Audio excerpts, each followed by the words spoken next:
Okay, we're starting. We carry on, continuing with the international lineup of speakers today. Alexandru-Bogdan Miron has kindly joined us from Romania. Thanks for coming. And what if we could teach machines to think like hackers? Well, Alexandru is going to tell you all about that now. Yeah, so hello everybody and thank you for coming to my talk. This is my first time in besides Budapest and the people here are great. Today I'm going to present what if we could teach machines to think like hackers, and we are going to analyze some big data for some potential malicious patterns. Now, I'm very well aware that AI nowadays is more of a commercial term, but in this talk I'm going to try to convince you that AI should serve as an extra layer of defense here, to show you some POCs that I have made, some research and some interesting findings that I have gathered. Okay, firstly, a little bit about me. Hi, I'm Bogdan Miron. I'm a CS student at Babes-Bolyai University of Cluj-Napoca. I'm currently working in governance, risk and compliance, especially in the ISO 27001 standard. I was a medalist for the Romanian team at the International AI Olympiad, which was held in the Kingdom of Saudi Arabia. Now I'm part of the Romanian AI Nationals Committee. I make subjects from them and I train the next Romanian team for the next Olympiad, which will be held in Beijing, China. I'm a CTF player and member of the DEF CON group Cluj, and I contribute in several cybersecurity community projects. Now, in today's agenda, which I want to cover, we are going to make a short introduction about bridging the gap between AI and cybersecurity. Then we are going to kick off with static Windows portable executable file analysis. We are actually going to build a malware detection model, which will cover things such as feature extraction, exploratory data analysis, correlation with other studies, some interesting findings that I have gathered. We are going to study the behavior of some API call sequences gathered from running samples in controlled environments. And then we are going to have a wrap up and some final notes. Now, you may be asking, why use AI automation and detection? Well, I'm going to make some statements that AI should serve only as an extra layer of security, complementing traditional signature-based methods, rather than replacing them. The next argument that I'm going to give is that AI can analyze vast amounts of data quickly, more quickly than any human analyst possible, and it can recognize patterns and behaviors that would be impossible for rule-based systems to detect alone. Nextly, we can say that AI can detect some novel and polymorphic code based on the same infrastructure that we have made. We only need to retrain it or give it some more data, and you can identify things such as malware, exploits, or incidents.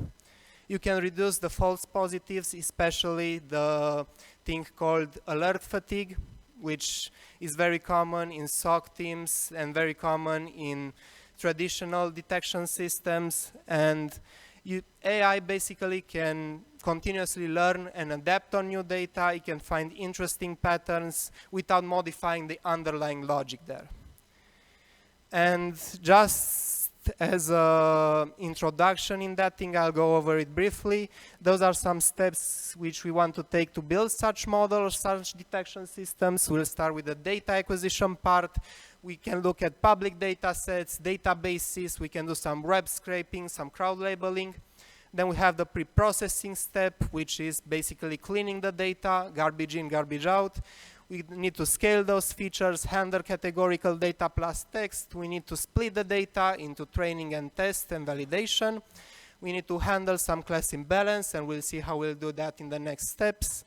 Then we'll need to build and actually train our model, evaluate its performance. Then we can do something called hyperparameter tuning to fine-tune our model. We can tweak its architecture, we can add regularization, we can change some parameters such as learning rate and all the other good stuff that we'll cover. And the last part is the actual deployment of our model. And that's kind of the bulk of traditional malware analysis. We have a potential malware sample, and we can look at its file type, what is its target OS, what is its architecture, what format it has. Is it a dynamic link library, a .exe file?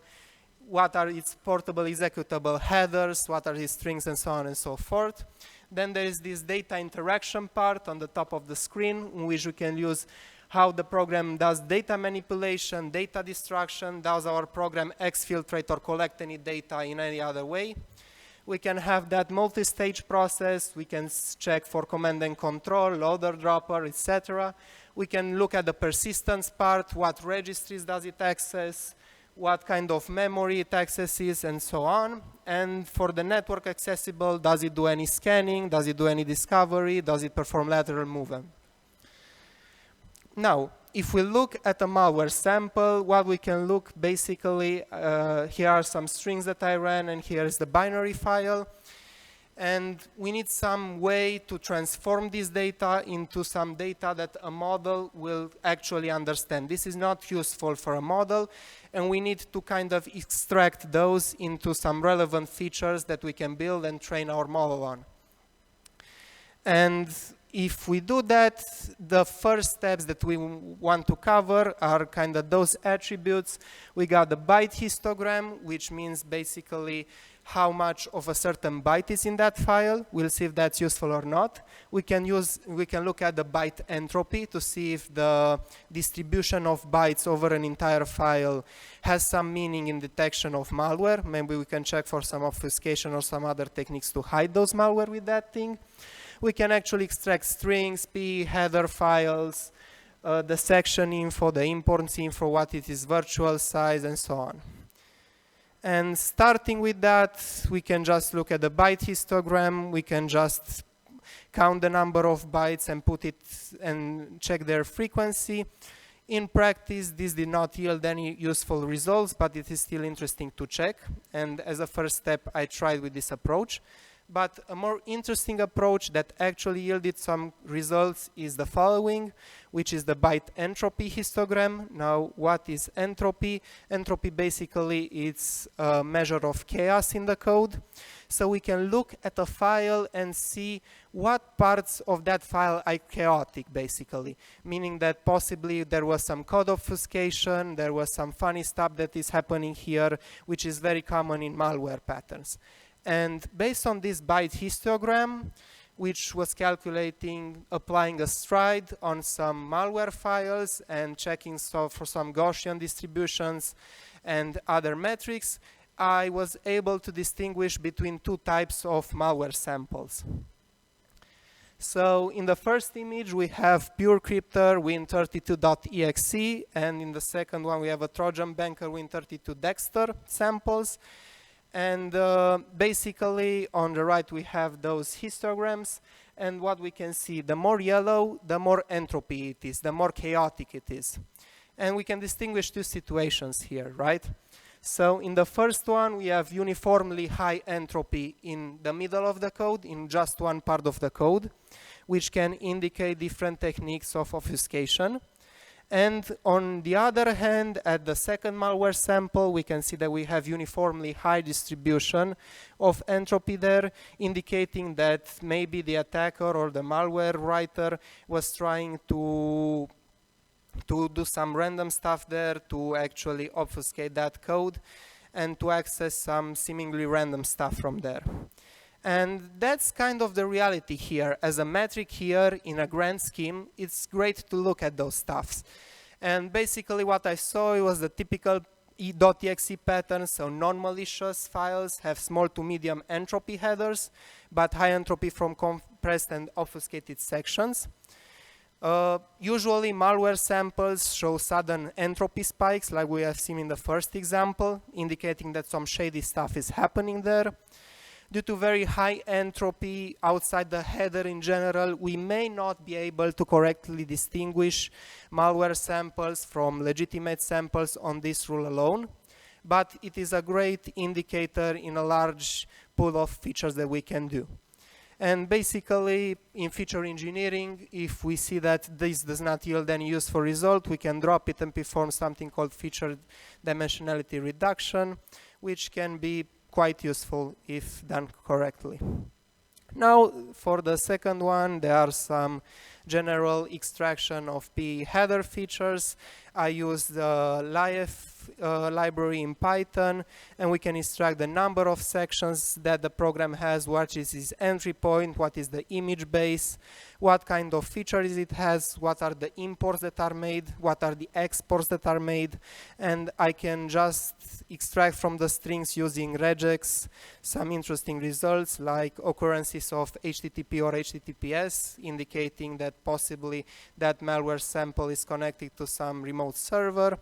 I can check for URLs, I can check for that MZ signature, which is typical for .exe files, and I can just basically do some cleanup on strings using some regular expressions.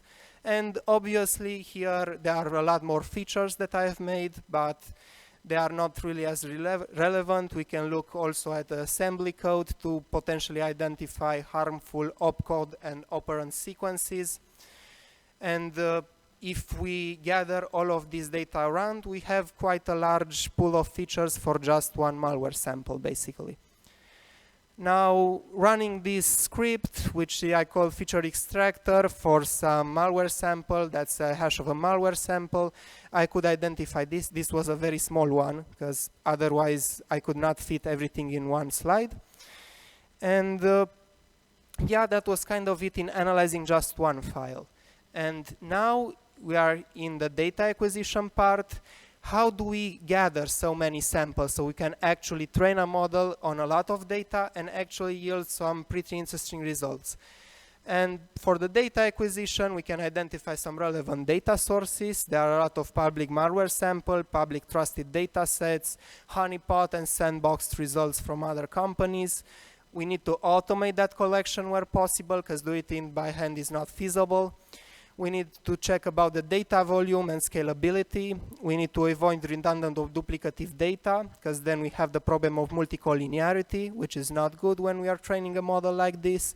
We need to ensure data diversity. We don't want to have a representative class, which is about 90%, and we need to ensure the data quality. And how did I do that? Where there is this nice called the Malware Bazaar database, in which thousands and thousands of malware samples are uploaded each day over here. And this malware database has an API, which I could have called. And I just found a script on GitHub, which basically downloads, I can modify it to download some malware samples as I wish, and it's really convenient for that matter, because I did not have to download them by hand, check them by hand, validate that their hashes are identical or not, because we do not want duplicative data, and so on and so forth. And I combined this web scraping that I did with some other data sets, some other publicly available data sets. One is the Microsoft Malware Classification Challenge from Big 2015. The other one is the Malware Analysis data set, which covers the top 1,000 portable executable imports. And the malware analysis data set for P section headers. We can cross-reference those hashes there, and together we can actually collect a pretty substantial data set, which we can analyze. We can basically do some data manipulation, some exploratory data analysis, and all that good stuff. And basically you can see that those data sets were consistent. I gathered those from Malware Bazaar. Those were a lot of file sizes, but also those from Microsoft had 37 gigs of raw binary data, which I could have analyzed, which I have analyzed. And again, running the same script on those, it took a while, but I was able to generate some actual results. And this is just one part of the data frame. I got many more samples, but this is quite what a data frame or the beginning of a data frame kind of looks like. I use pandas for that data frame being a data structure which holds our features.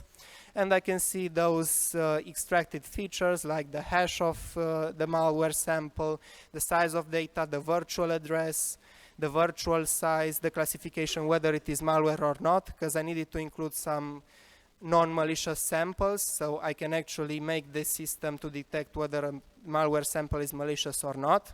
That was a challenge too. And then I have many more features. I have about 50 columns there, and here what you can see are some one-hot encoding for other syscalls that the program has made. But I also have some strings there and all of the mentioned above. And in building a detection model, what we need to do is explore the data. We need to actually understand the data. That's the most interesting part, and that's the most important part here. We need to do the data cleanup, because not all data is good. Not all data is in machine-readable format. We need to encode those data. Then we have more approaches. We can do classical machine learning on tabular data, which is classification. For supervised learning, we have decision trees, random forest, k-nearest neighbors, support vector machines, kind of with a kernel trick, gradient boosting, kind of like XGB-boost or LightGBM booster. Then another interesting concept that we can do is classify the malware families using some clustering techniques. And here we have something like k-means clustering, we have TSNE clustering that we can do, and we can analyze actually the differences between those clusters, and we can build a better detection model that not only detects the malware, if it is a malware or not, or if it has some malintentions, but we can actually detect which family it belongs to and so on. And that's what I'm trying to convince you. Heuristic or signature-based methods were not able to detect that based on only the hash or something. It needed someone to manually analyze them, and that was a very tedious task. A lot of times the threat actors tried to hide those code, use some anti-debugging techniques and so on, which made that process really, really tedious. And for the data cleanup, what we can do, we can handle some missing values. Some malware samples did not have some fields. We need to remove duplicates. We need to handle outliers, handle that imbalance in the data set, normalize values, meaning getting all the values on the same scale, because machine learning models usually work on data that it is not very skewed or it is not very disproportionate. And we can perform some dimensionality reduction. And just as a quick introduction for the dimensionality reduction, you can see in the picture on the right, first we have a 3D with 64 regions, which we can map as our features. Then how do we perform dimensionality reduction? We just look at one face of the cube, and that's the 2D projection of it. And for the 1D regions, we just smush them together on one single line. And we need to see how we can do this dimensionality reduction. We do not want to lose data. We want to keep our relevant data. And we generally do not want to cut down some important features. There is this data splitting and cross-validation, which we need to split our data into train and test. Train, which trains the actual model, and test for actually validating that our model works as expected.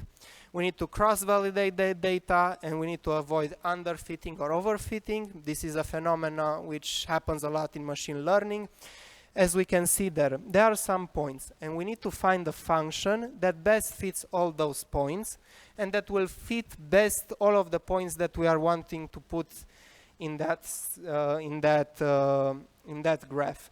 And for the first one, the true function is represented in green, which is how actually the data behaves, and we are trying to approximate it using a linear function of degree 1. Which we can see that it is not good, because if I put another point on that line, it wouldn't actually fit the model too good. The second one would be an example of a good fit. We have there a polynomial of degree 4, which actually fits those data points, and it's quite similar to the true function, to the true sign function. And there is the last one of degree 50, which basically it is a polynomial of degree 50, and it interpolates the points almost perfectly, which is not good because the model then is very biased, and we do not want to have that bias in our model. There is a concept called the bias variance trade-off here, and we want to generally avoid overfitting that model.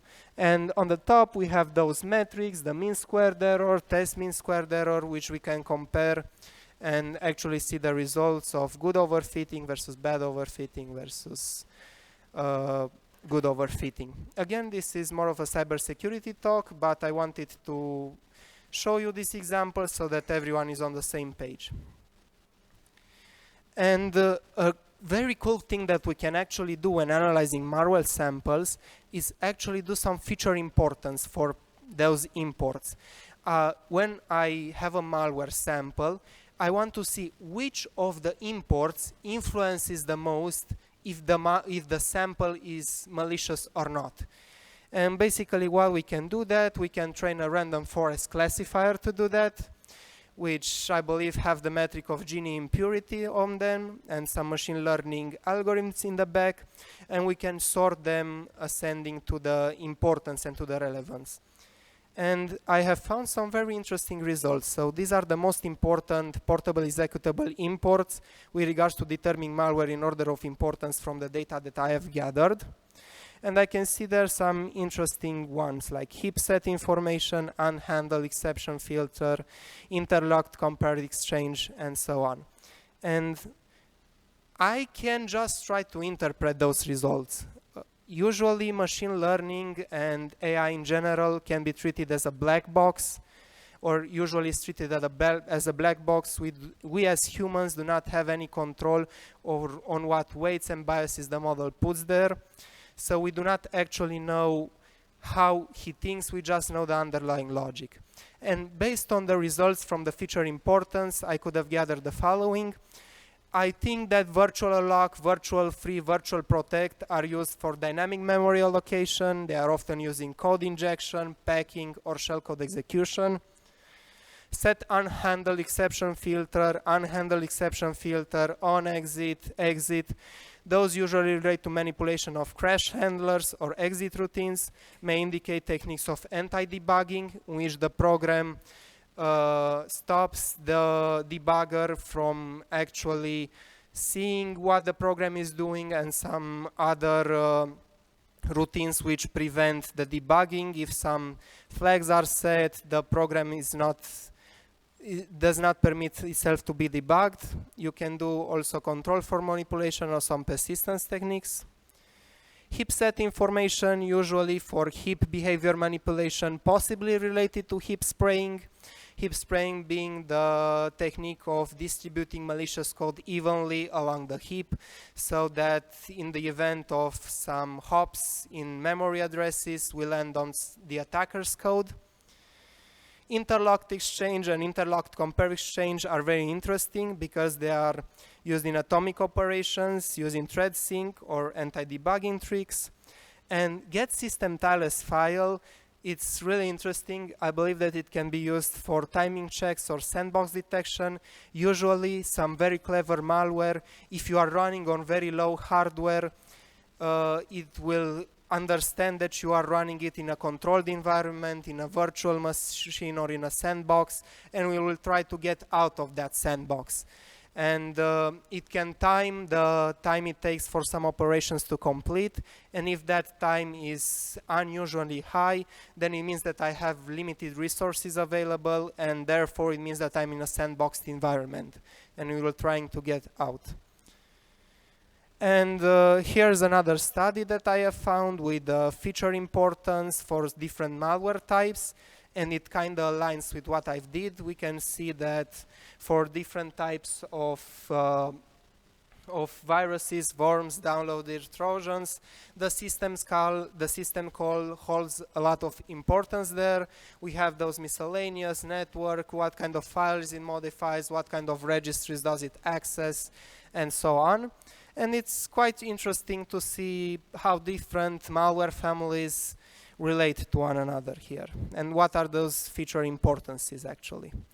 And we can actually do some hyperparameter tuning. The best model that I found from my experience was an Optuna study in which I can set my parameters here.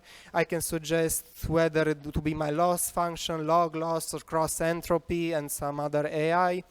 Like how deep do I want to go, what would be the bootstrap type, how many RAMs should I use, and so on. I use the cat booster here. I actually use more models, which we'll compare later, but I did hyperparameter tuning on all of them, and we'll compare the results. I fitted the model, and the Optuna automatically does hyperparameter tuning for you. It is smart enough to search for hyperparameters in the right direction, other than brute forcing each and every hyperparameter tuning. And those are the results that I have found. Again, those are the results that are that high is because still I had more malware samples than non-malicious samples, but it is interesting to look at the confusion matrix, which plots basically true positives, true negatives, false positives, and false negatives. I can look at that graph, which is the ROC AUC area under the curve, which plots the true positive rate or the false positive rate. Usually an area of 1 means a perfect detection. Here with the SVM, with the support vector machines, I was not able to get some good results on the ROC AUC. And on the classification report, we can see some other metrics such as precision, recall, or F1 score, which is the harmonic mean of them. But as different models and as different hyperparameters were tuned, I seen that the logistic regression did better. The area under the curve should be above that first by sector, meaning that it doesn't make random guesses, and it actually makes some educated guesses there. And actually for the random forest and from the gradient boosting, the performance was really great. It was able to actually detect legitimate malware sources, reduce false positive rates, and it actually yielded some very interesting results, again on this data set that I have gathered from multiple sources. And I find that really interesting. Now we can just look at the model performance, and even though the model performances may not differ very much, you have to think that we are working on data at a very large scale. So even a 1% difference when analyzing millions and millions of samples, that's a huge improvement. And those are very important when working with big scale data. And again, as an extra bonus, if I have to say, we can detect malware families. Basically, what is a cluster? A cluster is a group in those data in which a lot of samples belonged to. And I was able to detect the best number of clusters for that data set, meaning the best number of malware families that I was able to gather. And I done silhouette analysis and the elbow method. And from the results that I have gathered, I've seen that the number of clusters is the best around 4 to 5, again, on my data set that I have gathered. And it is really interesting because this is a plotting of the malware families. I use the 3D principal component analysis to reduce the dimensionality and to actually be able to see and classify those families. And we can see there about 4 distinct colors for that families.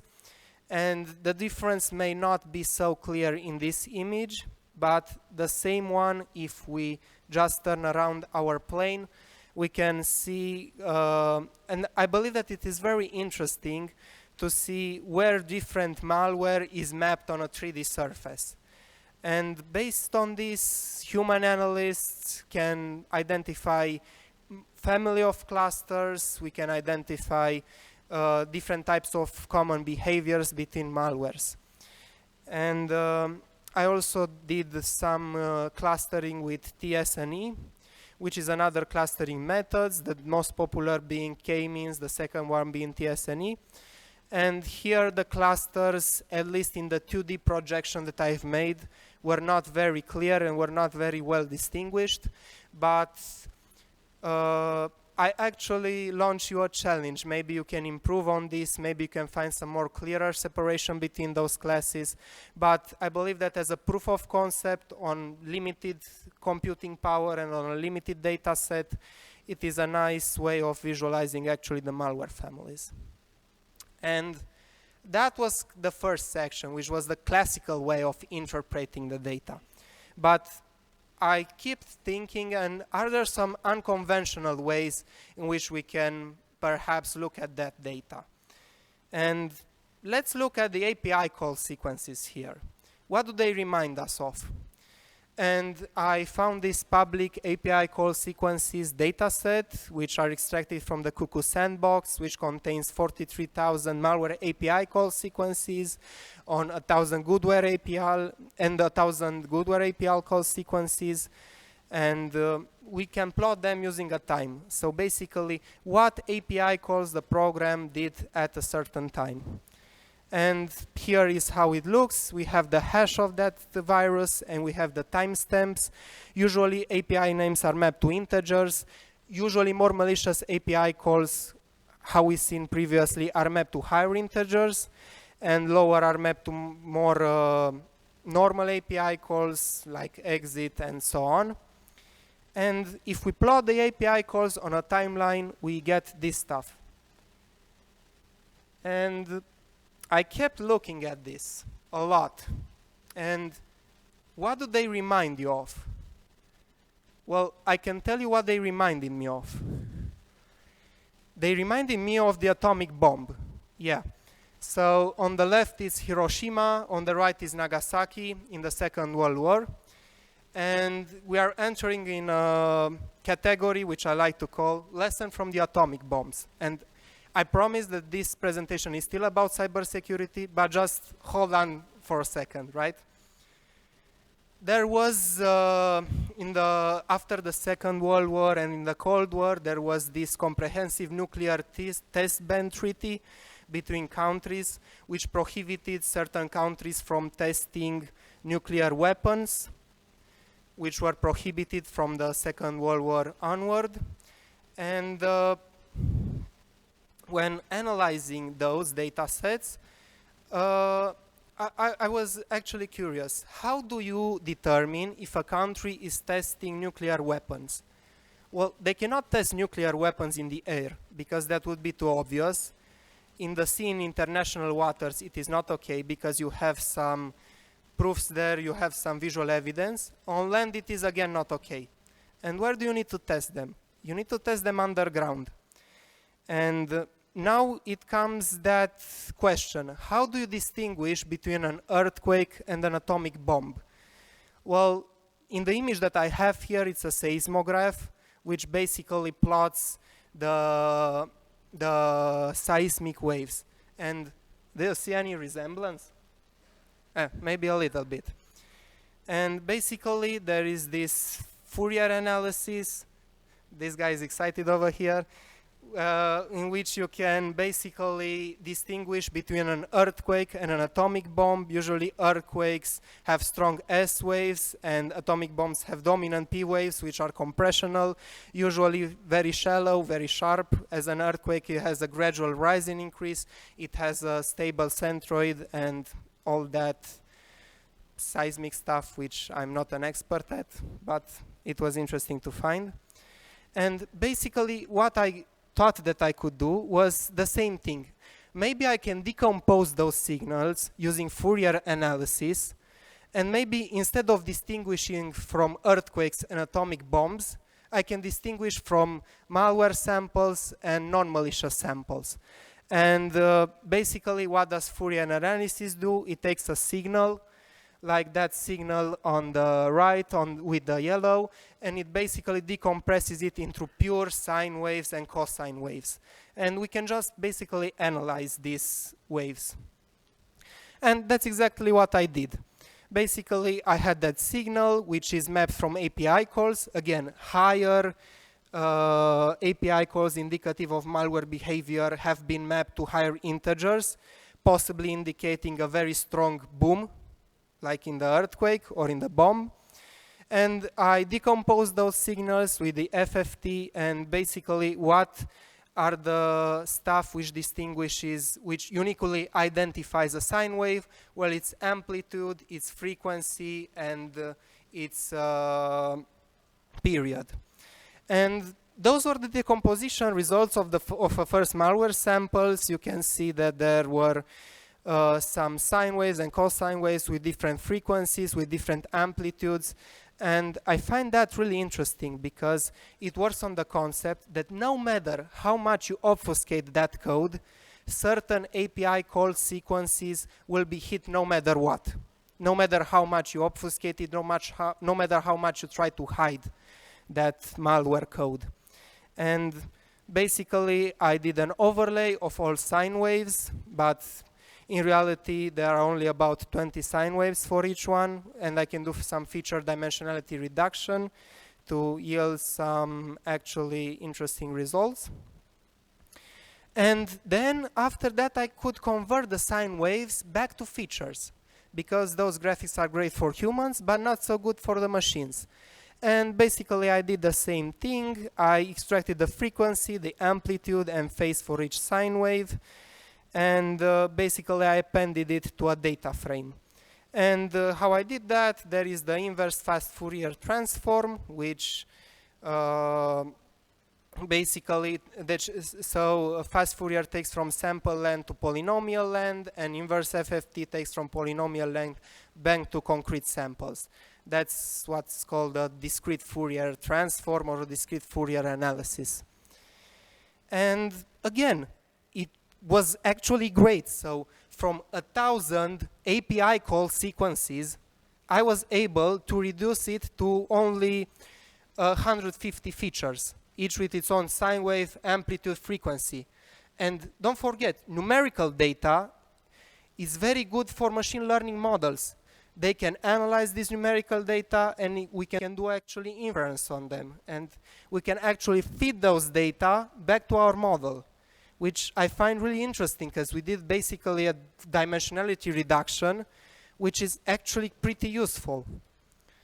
And what are the lessons that we learned? Basically, instead of working with 1,000+ raw timestamps, the signal can be compressed into a smaller number of dominant sine and cosine waves. No matter how much the code is obfuscated, this approach is based on the fact that there are specific malicious API call sequences that will be hit somewhere in the program execution, no matter what.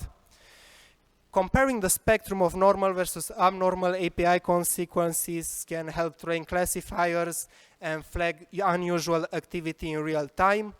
And basically, by decomposing the API call timeline into sine waves, we are able to turn some noisy, some chaotic behavior into some actually structured data, which we can feed back to our model.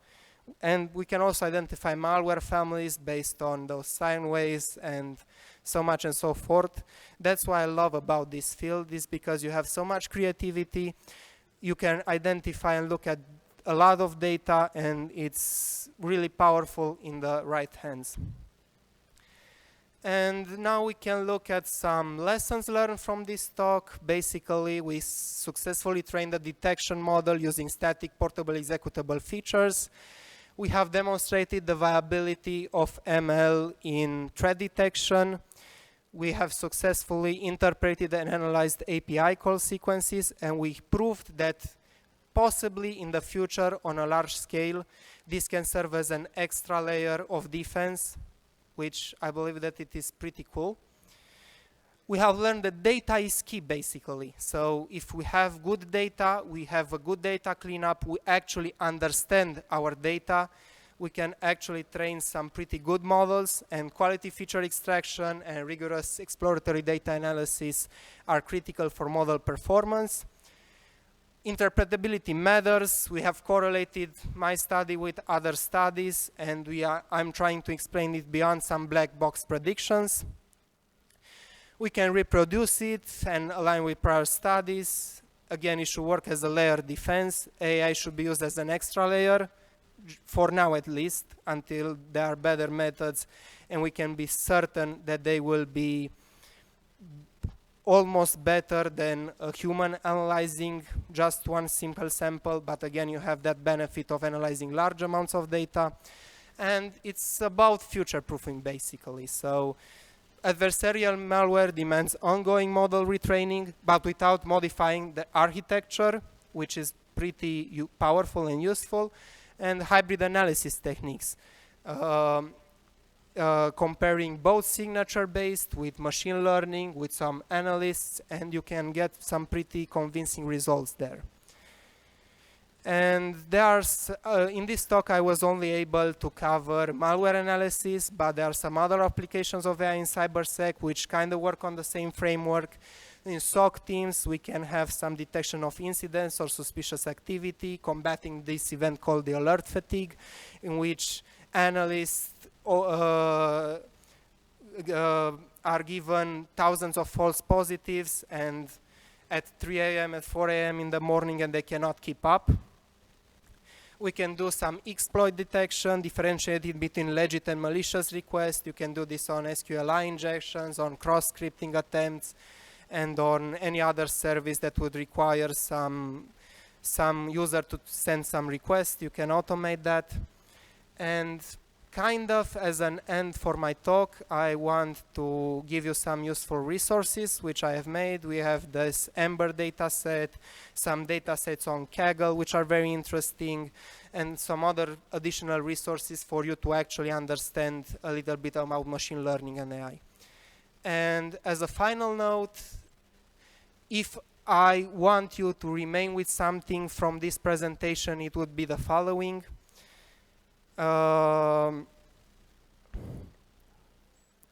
Yeah, this one I already said, but there is this quote that I really like, is malware is like a living organism. It adapts, evolves, and finds new ways to survive. The only constant is evolution, so must our tools be. Thank you a lot for coming here today. I really enjoyed it. You can find me here on LinkedIn, on my socials, and you guys are really great. So thank you.